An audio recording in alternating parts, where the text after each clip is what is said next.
Je voulais rajouter une petite chose par rapport à la Cour de cassation. Je me suis réécoutée et puis d'abord j'ai vu que je vous disais d'accord toutes les 3 minutes. Je vous prie de m'en excuser. Ensuite, euh, ce qui est important, cette Cour de cassation, en dehors du fait qu'elle est très écoutée, très attendue, en dehors du fait qu'elle a une connaissance incroyable de l'ensemble du droit de France, il faut comprendre que ces décisions font office de référence. C'est ce qu'on appelle la jurisprudence. Hein. Donc justice et sagesse, même s'il y a Sophia, je sais. D'accord. Donc toutes les décisions de la Cour de cassation sont des décisions qu'on appelle jurisprudentielles. Et dans les sources du droit, il y a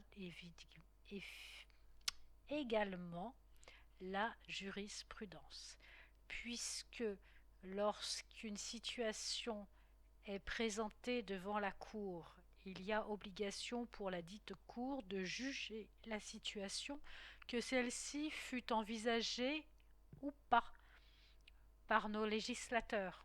Il y a obligation de juger une situation qui a été considérée comme recevable par le procureur. C'est ce qu'on va voir après dans toutes les procédures. Et bien des fois, les situations ne sont pas prévues par les législateurs parce que l'esprit humain a une capacité à créer des situations de conflit qui dépassent parfois l'entendement et parce que toutes les avancées technologiques sont bien plus rapidement détournées à des fins d'escroquerie qu'utilisées sciemment par l'ensemble des concitoyens. Donc on se retrouve avec des vides juridiques épouvantables. Et dès l'instant où on est face à une situation qui n'est pas réellement envisagée dans le droit, on peut considérer qu'un des protagonistes va aller jusqu'au pourvoi en cassation. Et à ce moment-là, quand les juges de cassation vont considérer que oui, la décision est conforme à l'esprit du droit français, eh bien ça remplace presque un article de droit, ou que non, on ne peut pas considérer dans cette situation que nanana, ça spécifie également des textes de droit. Hein.